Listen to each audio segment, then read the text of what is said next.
नमस्कार दोस्तों, मेरा नाम है आकाश और मैं आप सभी का अपने YouTube channel A to Z study में बहुत बहुत स्वागत करता हूं। और आज की वीडियो में मैं आपको पढ़ाऊंगा हिंदी व्याकरण में विशेषण। तो वीडियो को शुरू करने से पहले अगर आप लोगों ने अब तक इस वीडियो को लाइक, शेयर और मेरे चैनल को सब्सक्राइब नहीं किया है तो पहले तो आप इस वीडियो को लाइक कर दो, शेयर कर दो और साथ ही में मेरे चैनल को सब्सक्राइब भी कर दो।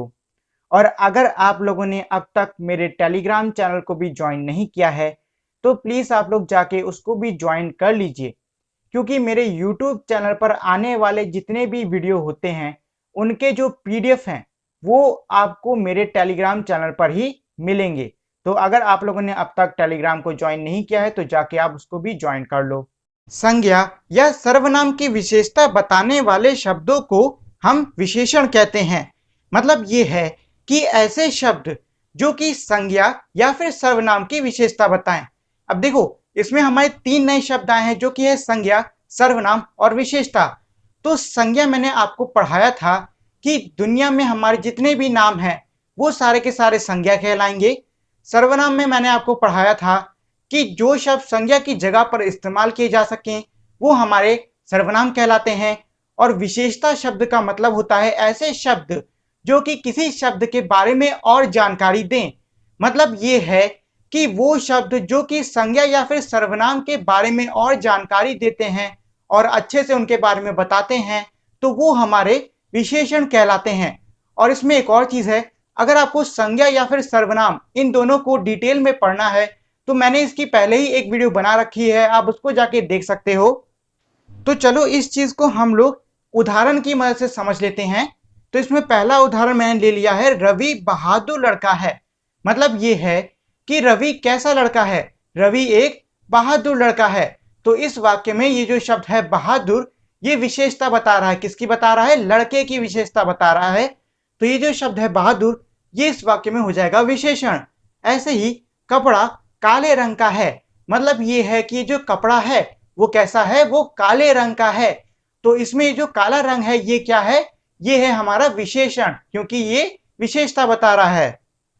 तो आगे बढ़ने से पहले मेरी आप लोगों से एक छोटी सी रिक्वेस्ट है, वो है ये कि अगर आप लोगों ने अब तक इस वीडियो को लाइक और शेयर नहीं किया है तो इसे लाइक और शेयर कर दें।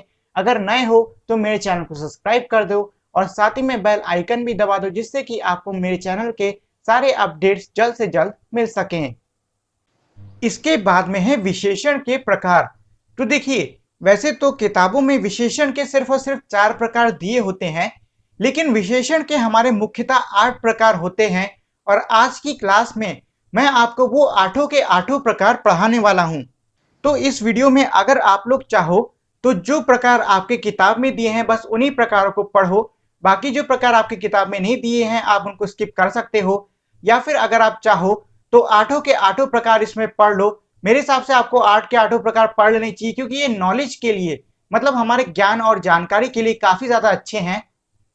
तो हमारे ये जो 8 प्रकार हैं वो है गुणवाचक विशेषण, संख्यावाचक विशेषण, परिमाणवाचक विशेषण, सर्वनामिक विशेषण जिसको कि हम लोग संकेतवाचक विशेषण के नाम से भी जानते हैं, व्यक्तिवाचक विशेषण, प्रश्नवाचक विशेषण, तुलन बोधक विशेषण और आखिरी है संबंधवाचक विशेषण। तो चलिए इसमें पहले हम लोग गुणवाचक विशेषण को पढ़ लेते हैं।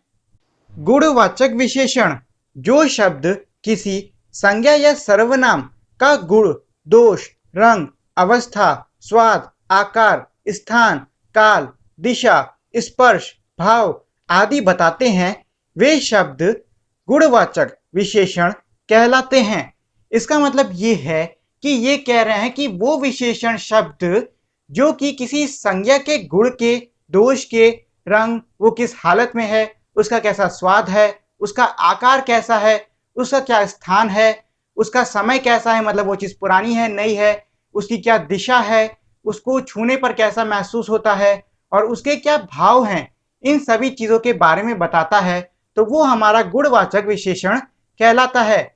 जैसे कि यह बहुत सुंदर बिल्ली है, तो इस वाक्य में ये जो शब्द है सुंदर, ये क्या कर रहा है, ये बिल्ली के बारे में, मतलब बिल्ली के गुण के बारे में बता रहा है। मतलब ये शब्द सुंदर बता रहा है कि जो बिल्ली है वो कैसी है, वो सुंदर है। तो इस वाक्य में ये जो शब्द है सुंदर, यह है हमारा गुणवाचक विशेषण। इसी तरीके से रवि एक घमंडी लड़का है, मतलब ये है कि इस वाक्य में ये जो शब्द है घमंडी, ये हमारा रवि के दोष के बारे में बता रहा है। तो इस वाक्य में ये जो शब्द है घमंडी, ये हो जाएगा गुणवाचक विशेषण। इसी तरीके से यह पत्ती पीली है, मतलब ये जो पत्ती है इसका रंग कैसा है, इसका रंग पीला है। तो ये जो शब्द है पीला या फिर पीली, ये हमारे पत्ती के रंग के बारे में बता रहा है, तो ये भी हो जाएगा गुणवाचक विशेषण। इसी तरीके से आम मीठा है, मतलब इस वाक्य में आम के मीठे होने की बात कही जा रही है। मतलब ये है कि ये जो शब्द है मीठा, ये बता रहा है कि जो आम है इसका स्वाद मीठा है। तो ये जो शब्द है मीठा, ये आम के स्वाद के बारे में बता रहा है और ये हमारा गुणवाचक विशेषण हो जाएगा। इसी तरीके से आम मौसमी फल है, यानी कि जो आम है वो एक मौसम में आने वाला फल है। तो इस वाक्य में ये जो शब्द है मौसमी, ये आम के आने के समय यानी कि उसके काल के बारे में बता रहा है। तो इस वाक्य में ये जो शब्द है मौसमी, ये भी हो जाएगा हमारा गुणवाचक विशेषण। इसके बाद में है संख्यावाचक विशेषण। जो शब्द किसी संज्ञा या सर्वनाम की संख्या बताते हैं, वे शब्द संख्यावाचक विशेषण कहलाते हैं। मतलब ये है कि वो विशेषण शब्द जो कि संज्ञा या फिर सर्वनाम की संख्या के बारे में बताएं, मतलब बताएं कि जो हमारी चीज है, जो हमारी वस्तु है, उसकी क्या संख्या है, वो कितनी है, तो वो हमारी संख्यावाचक विशेषण होते हैं। जैसे कि रवि रोज एक सेब खाता है, यानी कि रवि क्या करता है, वो एक सेब को खाता है। तो इसमें ये जो शब्द है एक, ये सेब की संख्या के बारे में बता रहा है। तो इस वाक्य में ये जो शब्द है एक, ये हो जाएगा संख्यावाचक विशेषण। इसी तरीके से रवि ने मुझे कुछ फल खाने को दिए, मतलब ये है कि रवि ने मुझे खाने के लिए कुछ फल दिए हैं। तो जब हम कुछ की बात कर रहे हैं तो कुछ से क्या मतलब है, एक फल दिया होगा, दो फल दिए होंगे या फिर 3 से 4 फल दिए होंगे, इससे ज्यादा फल नहीं दिए होंगे। और एक तरीके से यहां हम निश्चित तौर पे बता सकते हैं कि रवि ने मुझे कुछ फल दिए, यानी कि फल मेरे पास आ चुके हैं, मतलब मुझे पता है कि मेरे पास कितने फल आए हैं। तो इस वाक्य में ये जो शब्द है कुछ, ये हमारा संख्यावाचक विशेषण हो जाएगा, क्योंकि ये फलों की संख्या बताने के लिए इस्तेमाल में लिया गया है। इसके बाद में है परिमाणवाचक विशेषण। जो शब्द किसी संज्ञा या सर्वनाम की मात्रा या नापतोल बताते हैं, वे शब्द परिमाणवाचक विशेषण कहलाते हैं। मतलब ये है कि वो विशेषण शब्द जो कि किसी संज्ञा या सर्वनाम की मात्रा या फिर उसकी नापतोल के बारे में बताएं। मात्रा से मेरा मतलब है 1 किलो, 2 किलो, 1 लीटर, 2 लीटर, और नापतोल से मेरा मतलब है 1 मीटर, 2 मीटर, 1 किलोमीटर, 2 किलोमीटर, ऐसे। तो चलो इस चीज को हम लोग उदाहरण की मदद से समझ लेते हैं। जैसे कि बाजार से 1 किलो चीनी लेकर आओ, मतलब बाजार से कितनी चीनी लानी है, 1 किलो चीनी लानी है। अब देखो इसमें एक शब्द आया है जो कि है एक, तो एक शब्द को देखकर कई लोग कहेंगे ये तो संख्यावाचक में होना चाहिए था, ये परिमाणवाचक में कैसे आ गया। अब देखो पहली चीज तो ये जो एक शब्द है वो किलो के साथ में इस्तेमाल में किया गया है, और किलो का इस्तेमाल हम वजन नापने के लिए करते हैं, ना कि किसी चीज की संख्या को नापने के लिए।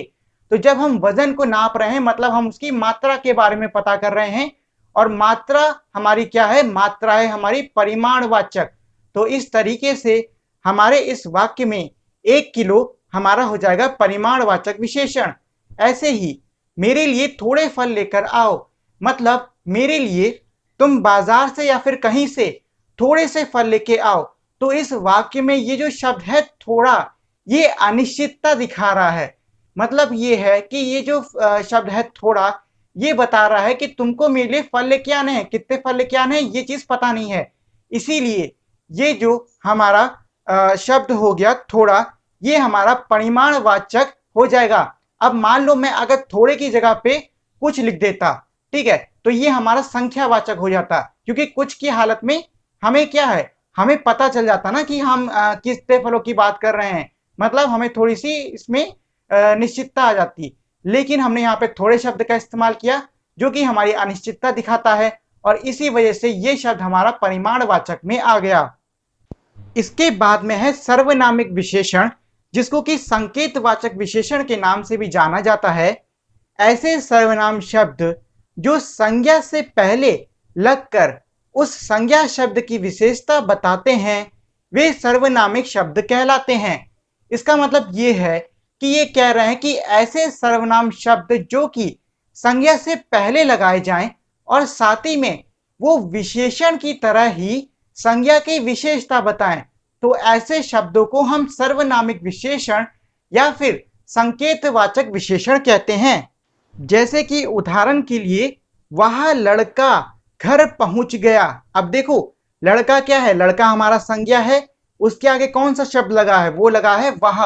वह हमारा क्या है, वह हमारा सर्वनाम है कि नहीं है। लेकिन ये जो शब्द है वह, ये किसके लिए लगाया गया है, ये लगाया गया है लड़के के लिए। मतलब ये जो शब्द है वह, ये बता रहा है कि वो जो लड़का है ना, वो घर पहुंच गया है। तो इस हालत में ये जो शब्द है वह, वो एक तरीके से लड़के को संकेत कर रहा है, मतलब लड़के की ओर इशारा कर रहा है, यानी लड़के की ओर संकेत कर रहा है कि इसी लड़के की बात की जा रही है। और ये जो शब्द है वह, ये लड़के के बारे में और चीजें भी बता रहा है। तो ये हमारा सर्वनाम विशेषण और संकेतवाचक विशेषण हो जाएगा। ऐसे ही मेरा भाई घर पहुंच गया। किसका भाई घर पहुंच गया, मेरा भाई। भाई हमारा संज्ञा है, मेरा हमारा एक सर्वनाम शब्द है। लेकिन ये जो शब्द है मेरा, ये भाई की ओर इशारा कर रहा है, मतलब बता रहा है कि ये जो भाई है वो किसका भाई है, मेरा भाई है। और साथ ही में ये जो शब्द है मेरा, ये भाई की विशेषता भी बता रहा है, मतलब भाई के बारे में और बातें भी बता रहा है। तो इसमें ये जो शब्द है, ये जो सर्वनाम शब्द है हमारा मेरा, ये हमारा सर्वनामिक विशेषण और संकेतवाचक विशेषण हो जाएगा। इसमें अगला है व्यक्तिवाचक विशेषण। जिन विशेषण शब्दों की रचना व्यक्तिवाचक संज्ञा से होती है, उन्हें व्यक्तिवाचक विशेषण कहते हैं। मतलब ये है कि वो शब्द जो कि व्यक्तिवाचक संज्ञा से बने। अब इसमें पहले आपको ये पता होना चाहिए कि व्यक्तिवाचक संज्ञा होती क्या है। देखो, संज्ञा किसी का नाम और व्यक्तिवाचक संज्ञा क्या मतलब, किसी खास जगह व्यक्ति का नाम या फिर किसी खास चीज का नाम, ठीक है। तो ऐसे विशेषण जो कि किसी खास जगह के नाम से बनाए जाए, मान लो मैंने इसमें एक उदाहरण दे दिया, उसे बनारसी साड़ी पसंद है। मतलब ये है कि इसमें ये साड़ी की विशेषता कौन सा शब्द बता रहा है, वो बता रहा है बनारसी। और बनारसी जो शब्द है वो हमारा बनारस, जो कि एक जगह का नाम है, मतलब जो कि एक व्यक्तिवाचक संज्ञा है, उससे बना है। तो इसीलिए ये जो विशेषण है, मतलब ये जो विशेषण शब्द है हमारा बनारसी, ये हमारा व्यक्तिवाचक विशेषण हो जाएगा। इसी तरीके से मुझे भारतीय खाना बहुत पसंद है। अब इस वाक्य में हम एक शब्द देख रहे हैं भारतीय। तो ये जो भारतीय शब्द है, ये हमारे भारत शब्द जो कि एक देश का नाम है, मतलब जो कि एक व्यक्तिवाचक संज्ञा है, उससे बना है। तो इसमें ये जो शब्द है भारतीय, ये हो जाएगा हमारा व्यक्तिवाचक विशेषण। इसके बाद में है प्रश्नवाचक विशेषण। ऐसे शब्द जिनसे संज्ञा और सर्वनाम की पहचान की जाती है। मतलब ये है कि ऐसे विशेषण शब्द जिनका इस्तेमाल संज्ञा या सर्वनाम के बारे में और जानने के लिए इस्तेमाल किया जाता है, वो प्रश्नवाचक शब्द कहलाते हैं। जैसे कि यानी कि उदाहरण के लिए, रवि तुम कहाँ गए थे। तो देखो, इसमें ये जो शब्द है कहाँ, ये क्या कर रहा है, ये रवि के जाने, मतलब जो रवि है वो कहाँ गया था उसके बारे में और जानकारी निकालने की कोशिश कर रहा है। यानी कि ये संज्ञा के बारे में और जानकारी निकालने की कोशिश कर रहा है। तो ये हमारा हो जाएगा प्रश्नवाचक विशेषण। इसी तरीके से यहाँ मिल्क शेक क्या होता है, मतलब ये है इस वाक्य में ये जो शब्द है क्या, ये मिल्क शेक के बारे में और जानकारी निकालने की कोशिश कर रहा है। तो इसमें भी ये जो शब्द है क्या, ये हो जाएगा प्रश्नवाचक विशेषण। इसके बाद में है तुलना बोधक विशेषण। जिन विशेषण शब्दों से दो या दो से अधिक संज्ञा या सर्वनाम वस्तुओं की तुलना की जाती है उन्हें हम तुलना बोधक विशेषण कहते हैं। मतलब ये है कि वो विशेषण शब्द जिनका इस्तेमाल किन्हीं दो चीजों का या फिर दो से ज्यादा चीजों का आपस में तुलना करने के लिए किया जाता है तो वो हमारे तुलना बोधक विशेषण हो जाते हैं। जैसे मैं तुमसे ज्यादा सुंदर हूं, मतलब ये है कि इस वाक्य में मेरे और तुम्हारे बीच में तुलना की जा रही है। मतलब मैं और तुमसे इन दोनों ही शब्दों के बीच में तुलना की जा रही है। और कौन से शब्द तुलना कर रहे हैं? वो है ज्यादा सुंदर। तो इसमें ये जो शब्द है ज्यादा सुंदर, ये हमारे तुलना बोधक विशेषण हो जाएंगे। इसी तरीके से इन सब में से मैं सबसे सुंदर हूं, मतलब अब जो तुलना है वो एक व्यक्ति और कई सारे व्यक्तियों के बीच में की जा रही है और कहा जा रहा है कि इन सभी में मैं सबसे ज्यादा सुंदर हूं। तो तुलना किसमें हो रही है? सब में और मैं, मतलब किसी एक व्यक्ति में। और कौन से शब्द तुलना कर रहे हैं? सबसे सुंदर। तो इसमें सबसे सुंदर हमारे हो जाएंगे तुलना बोधक विशेषण। इसके बाद में आखिरी है संबंधवाचक विशेषण। ऐसे विशेषण शब्द जिनका प्रयोग किसी दो के बीच में संबंध बताने के लिए किया जाता है। मतलब ये है कि ऐसे विशेषण शब्द जिनका इस्तेमाल किन्हीं दो चीजों के बीच का संबंध बताने के लिए किया जाए वो हमारे संबंधवाचक विशेषण कहलाते हैं। जैसे बाल शरीर का बाहरी हिस्सा होता है। मतलब ये है कि इस वाक्य में ये कह रहे हैं कि जो बाल हैं वो शरीर के कौन से हिस्से का पार्ट है? मतलब वो शरीर के बाहरी हिस्से का पार्ट है, मतलब बाहरी हिस्से का भाग है। तो इस वाक्य में बाल और शरीर के हिस्से, इन दोनों के बीच का जो संबंध है वो बाहरी शब्द बता रहा है। तो इस वाक्य में ये जो बाहरी शब्द है ये संबंधवाचक विशेषण हो जाएगा।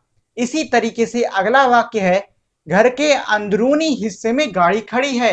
मतलब ये है कि ये जो शब्द है अंदरूनी, ये घर और घर के हिस्से, इन दोनों के संबंध को बता रहा है। मतलब ये बता रहा है कि जो गाड़ी है वो कहाँ खड़ी है? घर के अंदर के हिस्से में। तो इस वाक्य में ये जो अंदरूनी शब्द है ये भी हमारा संबंधवाचक विशेषण हो जाएगा, क्योंकि ये घर के बाहरी हिस्से और अंदरूनी हिस्से के बीच के संबंध को बता रहा है।